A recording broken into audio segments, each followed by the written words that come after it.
पाकिस्तान के अंदर इस वक्त जो सियासी हालात हैं वो किसी से ढके छुपे नहीं है। हुकूमत नैब तरमीम कर रही है और इंटरेस्टिंगली जो रिसेंट नैब तरमीम की गई है वो एक सदारती ऑर्डिनेंस के तहत की गई है। हुकूमत का जवाब दुरुस्त है और जवाब भी शायद दुरुस्त है कि सेशन में नहीं है पार्लियामान, तो अगर ऑर्डिनेंस के जरिए हो गया तो कोई बड़ी बात नहीं। लेकिन सवाल ये है कि क्या हुकूमत इन तरामीम से माजी की तारीख को एक दफ़ा फिर दोहरा रही है? हुकूमत अपने ही कही हुई बातें और अपनी कही हुई तमाम इंडिकेशंस को खुद वायलेट कर रही है, अपने ही किए हुए तमाम वादों को खुद तोड़ रही है। हुकूमत ट्रांसपेरेंसी चाहती थी, हुकूमत ये चाहती थी कि नैब का कानून ड्रेकोनियन था तो उसे तब्दील कर दिया गया 2022 में, एक वेलकम मूव थी। लेकिन अब जो हुकूमत ने किया है क्या वो तारीख दोहराने के जुमरे में आता है या नहीं? इमरान खान के खिलाफ मुकदमात तो बहुत से दर्ज हैं, 3 मुकदमात के अंदर उन्हें नामजद किया गया है। याद रहे ये 3 मुकदमात वो हैं जो सानिया 9 मई के बाद दर्ज हुए। क्या मामला इवेंचुअली इमरान खान का मामला मिलिट्री कोर्ट की तरफ जाएगा या नहीं, और अगर जा रहा है तो क्या ये उसकी पहली सीढ़ी है? इस हवाले से भी आज के प्रोग्राम में बात होगी। आजम खान इमरान खान साहब के प्रिंसिपल सेक्रेटरी रहे, कहाँ हैं इस वक्त, किसकी तहवील में है, उनके वेयर अबाउट्स कुछ अरसे पहले किसी को मालूम नहीं थे। अब ये बाज़गश्त है कि उनकी तरफ से भी एक गैर सियासी प्रेस कॉन्फ्रेंस हो सकती है और जब वो प्रेस कॉन्फ्रेंस होगी तो वो तमाम रिकॉर्ड तोड़ देगी और बहुत से मामलात जिनके अंदर वो प्रीवी थे, जिनके बारे में उन्हें पता था, वो उनसे पर्दा उठा देंगे और इमरान खान साहब के लिए मुश्किलात मज़ीद बढ़ जाएंगे। इस्तेकाम पाकिस्तान पार्टी, उसका सियासी मुस्तकबिल तो अभी डिसाइड होना है, लेकिन वो ये चाहती है कि पाकिस्तान तहरीक इंसाफ पर पाबंदी लग जाए। एक पिटिशन ओन चौधरी साहब ले गए हैं सुप्रीम कोर्ट में, इनफैक्ट एक बहुत बड़ा डोसियर है। क्या ये मुमकिन है जो चाह रही है इस्तेकाम पाकिस्तान पार्टी? क्योंकि उसके ऊपर, उसके प्रीफेस के ऊपर एक ख़त लफ्ज़ है और वो ख़त डिफेंस मिनिस्टर की जानिब से है और वो ख़त 24 मार्च 2023 को लिखा गया और चीफ जस्टिस पाकिस्तान को लिखा गया, जिसमें उन्होंने कहा कि पाकिस्तान की अफवाज के आला और सीनियर तरीन डेकोरेटेड अफसरान के ख़िलाफ़ इमरान खान साहब की जमात और इमरान खान साहब खुद हर्जा सराई कर रहे हैं जो कि इस काबिल है कि उस पर नोटिस लिया जाए।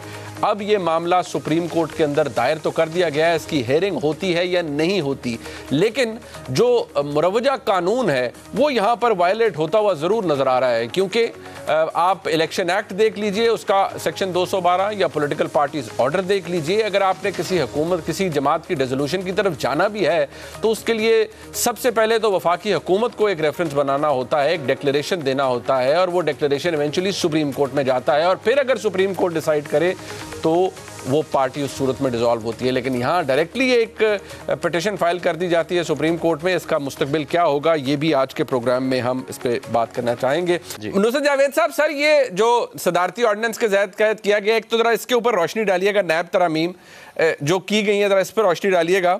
और पाकिस्तान तहरीक इंसाफ को बैन कराने के लिए वो अजीब सा ही प्रोसीजर अडॉप्ट किया गया है। वैसे वफाकी हुकूमत शुरू करती है लेकिन ये मामला पहले सुप्रीम कोर्ट चला गया है, उल्टा चल पड़ा है। तो ज़रा इस पर भी रोशनी डालिएगा और उसके अंदर जो मेन एम्फसिस है और जो डिफेंस मिनिस्टर का लेटर भी है उसमें ये कि आपने आर्म्ड फोर्सेस के लोगों को, जो कि किया है इमरान खान साहब ने, मलाइन किया है, उनकी फैमिलीज़ को हरास किया है, उनके खिलाफ हर्जा सराई की है, हैंस आपने sovereignty and integrity of Pakistan के खिलाफ काम किया है। देखिए मुनीब भाई, मेरा ख्याल है मैं पहले तो आपकी दूसरी बात को ले लूँ क्योंकि उसको डिसमिसिव वे में डिस्कस करना ज़रा ज़्यादा आसान है। मुझे जितना थोड़ा बहुत अपने जर्नलिज्म के तजुर्बे से याद है कि हमारे यहाँ सुप्रीम कोर्ट की मुआवनत से अभी तक सिर्फ एक जमात को कलअदम ठहराया गया, नाम था उसका नेशनल अवामी पार्टी, सरबराह थे उसके खान अब्दुल वली खान साहब, और उसमें फरीक जो थी वो रियासत थी। और उस ज़माने में जो डोसियर वगैरह जो इल्ज़ामात थे कि ये पख्तूनिस्तान और इंडिया से थैलियाँ वैलियाँ जो भी एलिगेशंस थे वो रियासत ने प्रोवाइड किए थे। अब इस सूरत में अगर एक लेटर जो है वज़ीर दिफा साहब का लिखा हुआ उसको एक प्राइवेट शहरी जो है वो इस्तेमाल करते हुए करे, तो सर मैं ये पूछने की जसारत करूँगा कि वज़ीर दिफा साहब वो कहता है कि उनके पैरों में मेहंदी लगी है। मुझे तो ये खदशा है कि मौजूदा हालात में इस पिटिशन के साथ वो ना हो कि नमाज बख्शवाने गए थे और रोज़े गले पड़ जाएं। वो ये कहें जी किस बातों में। और दूसरा, अगर ये चलन भाई अगर ये शुरू हो गया तो कल को आप एक प्राइवेट शहरी के तौर पर, और आप तो खैर लॉ को भी जानते हैं। आप किसी अपनी नापसंदीदा जमात के ख़िलाफ़ जा सकते हैं। मुझे कोई नापसंद हुआ और मुझे कोई अच्छा वकील मिल गया आप जैसा या शुएब भाई जैसा, बग़ैर पैसे के कि हाँ भी चलो कदम बढ़ाओ, तो मैं उनके ख़िलाफ़, तो इस तरह तो एक अजीब व गरीब किस्म की, आई थिंक ये कितनी इट डज़न्ट मेक सेंस। मेरा अपना ये ख्याल है कि फार मोर क्रूशल ये जो सेकंड वाली जो बात है जो आप करें ना सुप्रीम कोर्ट जाने के यानी कि पाबंदी लगवाने वाली, मेरी नज़र में इट इज़ काफ्कियस एब्सर्डिटी, उससे ज़्यादा कुछ नहीं है। ताहम ये जो पहला इशू है ना भाई, मैं इसकी वजह से परेशान हूँ।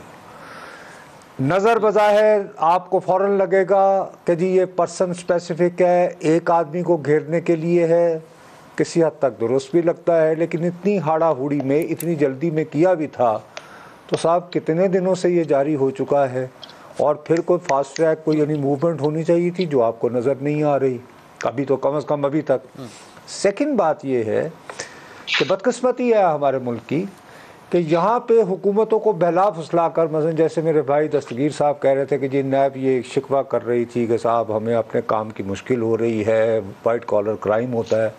सर जहाँ तक मुझे याद पड़ता है, नैब अपनी मौजूदा फॉर्म में जब 90 दिनों का अख्तियार भी था, किसी को भी उठा के जंगी कैदियों की तरह डाल दो, तो ऐसे ही उसके बावजूद अगर अभी तक ये कैपेसिटी नहीं डेवलप कर पाई कि how to get white collar crimes, तो आई थिंक फिर इस कारखाने को बंद ही हो जाना चाहिए।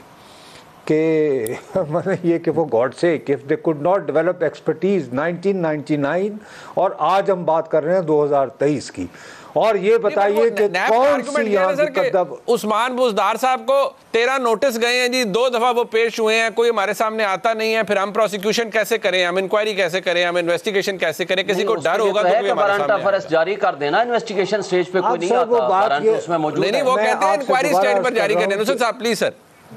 अच्छा चलें जी कर लें, लेकिन सर मैं सिर्फ ये इतना अर्ज़ करूँगा कि पाकिस्तान की तारीख़ का एक अदना तालिब इल्म होते हुए जो सियासी मामलात हैं, मैं तो ये सोच रहा हूँ कि किसके घर जाएगा बकौल गालिब सैलाब वबा मेरे बाद।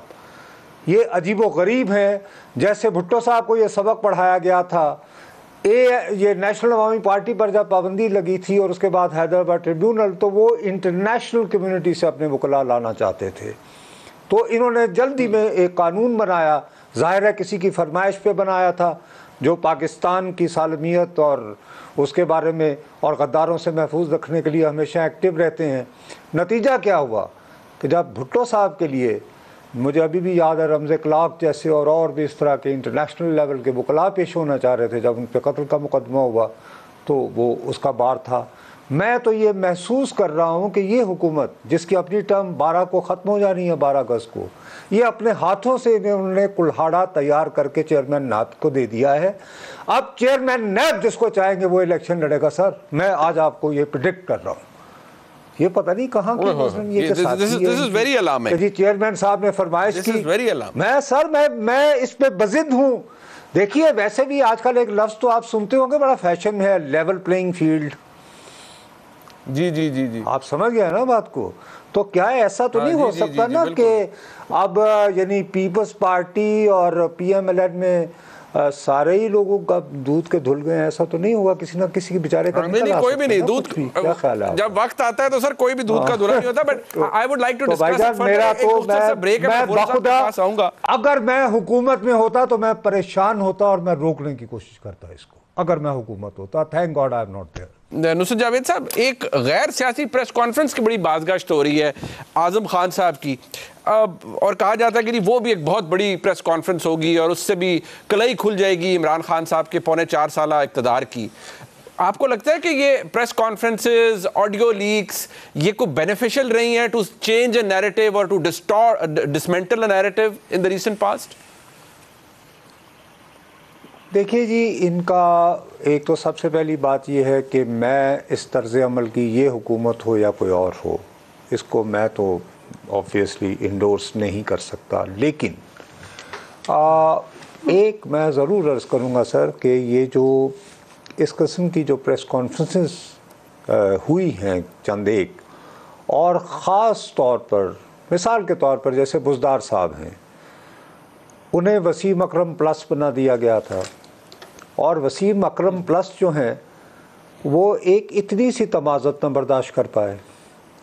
इसी तरह ये साहब जिनके बारे में आप एक्सपेक्ट कर रहे हैं, तो आप लोगों को इस अमर से नहीं रोक पाएंगे। अगर फ़र्ज़ करें उनकी यही प्रेस कॉन्फ्रेंस हो जाती है आज़म खान साहब की, इस सवाल से कतई नज़र कि उन्हें कैसे उठाया गया, कैसे दबाव में आया, वगैरह वगैरह वगैरह, लेकिन साहब लोग मजबूर हो जाएंगे फिर ये कंपेयर करने को कि यार एक फवाद हसन फवाद भी थे, एक अहद चीमा भी थे, उन बेचारों का कैरियर तबाह हुआ, उनके ख़ानदान तबाह हुए, लेकिन उन्होंने तो तोते की तरह और बड़े अपने बॉस के बारे में बोलने से इनकार कर दिया। तो कम से कम ये मैसेज जो जाएगा कि चौधरी एतजाज़ अहसन साहब के हमसाए में जो मशहूर ज़माना क्रिकेट से सियासतदान रहते हैं वो और कुछ ना सही तो मर्दुम शनास नहीं है। तो सर इस तरह का डैमेज यकीनन जाता है कि यार ये कैसे इनकलाबी हैं कि 2 दिन की तपश बर्दाश्त नहीं कर पाते। उसके मुकाबले में आप जो मर्ज़ी कह लें, पीपल्स पार्टी के कारकुनों ने सर बरसरे आम टिकटिकियाँ लगवा के कोड़े खाए दौरे इस्तबदाद में, और अभी जो दौर गुजरा है उसमें ख्वाजा साद रफ़ीक हों, मतलब मैं सबसे ज़्यादा मैं अर्ज़ करूँगा जी राना सनाउल्लाह साहब किसी भी सियासतदान पर मनशियात का केस बनाना खुदा के लिए सर ये बहुत, एक इससे पहले आसिफ जरदारी साहब के साथ वो हुआ था, वो जो एक फेमस ड्रग के साथ उनको एसोसिएट किया जा रहा था।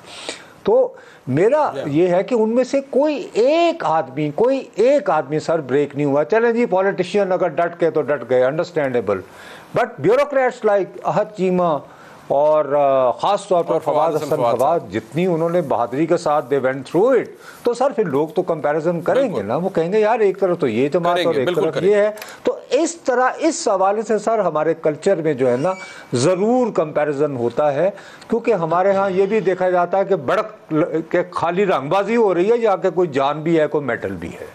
तो और मेरा ख्याल है कि इनको जो इतने एम्पावर करके जो रखे हुए थे वो सर उनकी मर्दम शनासी पर सवालात उठेंगे, मेरा ये ख्याल है।